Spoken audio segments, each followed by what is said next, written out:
Hello everyone. It is a great pleasure to have an opportunity to participate in the SCGR virus meeting by this online video talk. According to an European clinical practice guideline, patients at high risk of developing HCC should be entered into surveillance programs. As for the surveillance tool, only the abdominal ultrasound is recommended at every 6-month interval. Blood biomarker tests such as AFP are not recommended.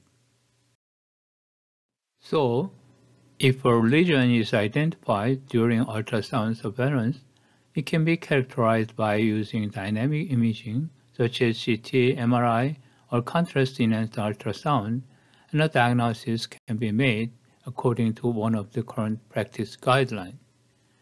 But what if a lesion is not detected?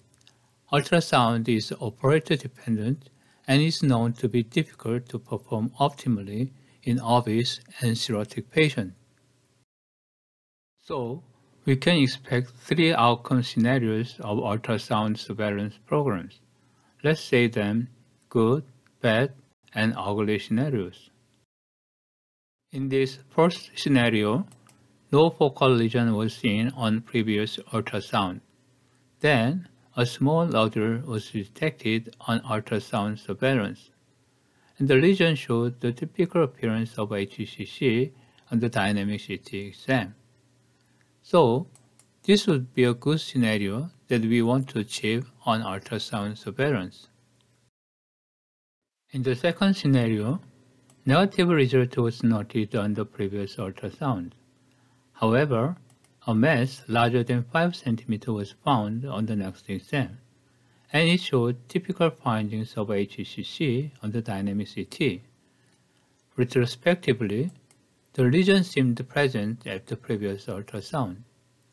Although the lesion was still resectable, the surveillance result was not satisfactory because it was found at beyond early stage. So we may call it a bad scenario. In this last scenario, baseline ultrasound showed no lesion and alpha-fetoprotein level was normal. Follow-up ultrasound after 6 months showed still low lesion, but at this time, alpha-fetoprotein was elevated. So the patient underwent CT scan, which revealed advanced HCC with main portal vein invasion. In this ugly scenario, ultrasound was failed to detect HCC even at the unresectable advanced stage. Therefore, in Asian countries where prevalence of HCC is higher, liver ultrasound and serum alpha-fetoprotein tests are mostly used together, as in this Korean guideline. However, even if ultrasound and alpha-fetoprotein are used together for surveillance, we still see considerable number of cases of surveillance failure. When we analyzed the status of HCC of 100 patients who had negative findings on the prior ultrasound within 1 year, 29% were diagnosed at stage T3 or T4, and 21% were beyond the Milan criteria, which can be referred to as surveillance failure. In this patient, although the ultrasound was negative, CT performed 1 month after ultrasound showed wide area of infiltrative HCC beyond the early stage. One of the important pitfalls of ultrasound surveillance is the failure of the demonstration of portal venous thrombosis. In this case, portal venous thrombosis was initially missed on ultrasound, and the CT performed 1 month later showed large area of infiltrative HCC with extensive portal venous thrombosis. This is another case that shows the failure of ultrasound for identifying the portal vein thrombosis. Non-visualization of right portal vein on ultrasound performed 6 months after the baseline CT seemed not to draw attention at the time, and the CT obtained 3 months later demonstrated the portal vein thrombosis extending to the left side with infiltrative tumor on right liver. Then, how about CT surveillance? This slide shows the relationship between CT interval and the stages of HCC at the time of the diagnosis. We reviewed 73 patients of HCC who showed no evidence of HCC on prior CT examinations. In the result, HCC detected on CT performed within 1 year of negative examination was at the curable stage in patients with liver cirrhosis. For example, in this patient, CT performed within 1 year demonstrated HCC at a very early stage. In another example, this indeterminate lesion was diagnosed as HCC on the follow-up CT taken 4 months later. However, we have noticed several cases of CT surveillance failure after that study. In this example, we could not see any signs of malignancy on dynamic CT. However, in a CT taken 6 months later, we found tumor thrombosis in the major portal vein and a large infiltrative tumor. Subsequent MRI demonstrated more clearly the large infiltrative tumor confirmed as HCC.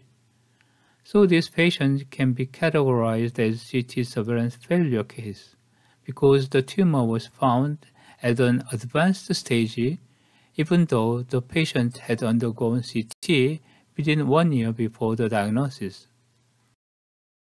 In another case, a subtle lesion was not identified on the initial CT.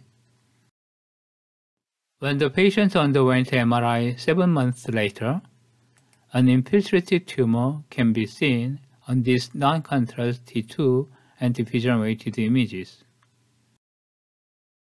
Dynamic MRI at the same time also showed tumor invasion on the right portal vein.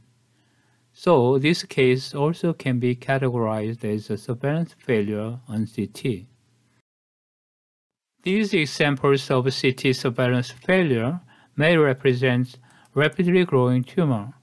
However, they also imply that even dynamic CT may not adequately visualize early-stage HCC. Because of these limitations in both ultrasound and CT, MRI surveillance has drawn some attention recently. In a Korean study, non-contrast MRI was compared with full-sequence contrast-enhanced MRI for the detection of HCC. In the result, non-contrast MRI showed comparable accuracy with slightly lower sensitivity and equivalent specificity. Although this study retrospectively compared the patients already diagnosed HCC, the results suggested the potential of a non-contrast MRI as a promising surveillance tool. In another Korean study, a retrospective comparison was conducted between non-enhanced MRI and ultrasound from a prospectively enrolled patient. The results showed MRI without contrast significantly higher sensitivity and specificity than ultrasound for the detection of HCC in high-risk patients.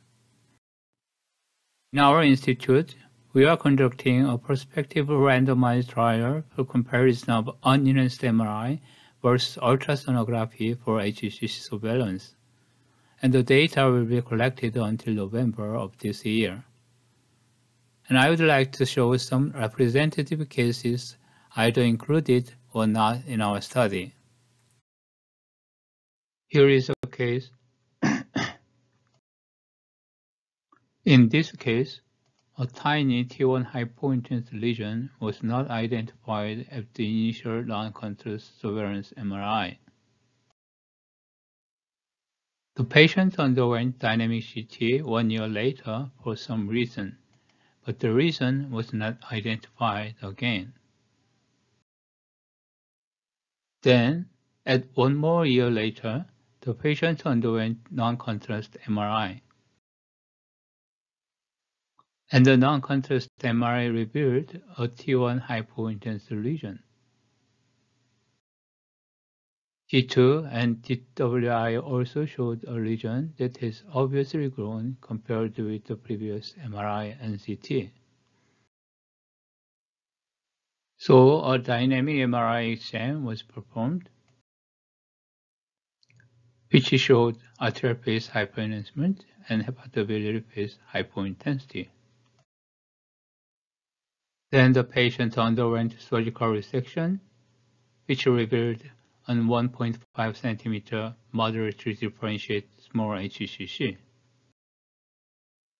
Here is another example showing the comparison of non-contrast MRI versus dynamic CT. At this exam, a tiny hyperintense lesion depicted on the diffusion-weighted image was not identified initially. However, 6 months follow-up surveillance MRI clearly demonstrated the T1 hypointense and T2 hyperintense lesion.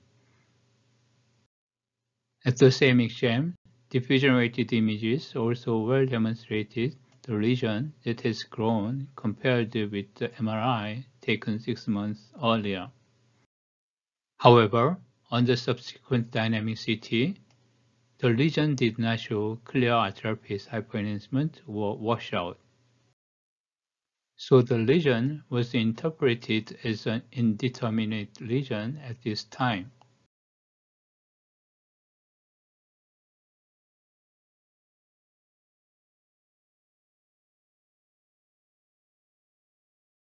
However, the dynamic MRI performed 3 months later clearly demonstrated arterial phase hypoenhancement and washout and was considered diagnostic of HCC. Eventually, the lesion was confirmed as HCC by surgical resection. Next case is an example of a false negative detection on non-contrast MRI. At the previous MRI, a lesion was difficult to identify on T1 weighted image. Although the lesion showed better contrast on diffusion weighted image, it was again unrecognized on this initial MRI. 6 months later,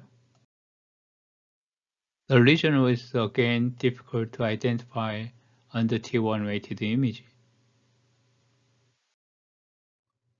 Even though the lesion was well demonstrable on T2 and diffusion weighted images, it was unrecognized one more time. However, because the patient demonstrated elevation of AFP at this time, dynamic CT was performed. And the CT revealed a lesion showing arterial phase hypoenhancement and washout and was determined as HCC. Finally, surgical resection demonstrated 1.8 cm HCC at this time. Here is another example of false negative detection on non-contrast MRI. At the initial non-contrast MRI, no lesion was seen. Although the T2-weighted image taken 6 months later depicted a newly appeared lesion, it was not recognized at this time. And the lesion was not visible on other sequences. Then the patient underwent non-contrast MRI 1 year later, and the enlarged lesion was recognized at this time. It was also well depicted on diffusion-weighted image. At this time, another new lesion was identified on this chemical shift imaging. T2 and fast suppressed T1 weighted image and diffusion weighted images. On the next dynamic CT, both the S2 region, also the dome region showed equivocal findings that were not diagnostic of HCC. However, on dynamic MRI, both S2 and the dome lesions were more clearly identified. Finally, both the two lesions were confirmed as HCC by surgical resection. Now, let me show a false positive case. In this case, a new lesion was identified on T280 image that was not visible 6 months ago. This lesion showed moderate hyperintensity on T280 image and diffusion restriction. It also showed mild hypointensity on T1 open space and in-phase and fat-suppressed images. On the subsequent dynamic MRI, the lesion showed arterial phase hyperenhancement and washout and was considered a HCC. However, it showed benign histological findings on the surgical specimen. Here is another example of false positive case. A T1 hypointense, T2 hyperintense, and diffusion-restricted region was identified on non-contrast MRI. The lesion showed only subtle arterial hyperenhancement without clear washout on dynamic CT. However, it was still considered as HCC. On dynamic MRI using hepatobiliary contrast, it showed arterial phase hyperenhancement without washout, but showed delayed hypointense rim.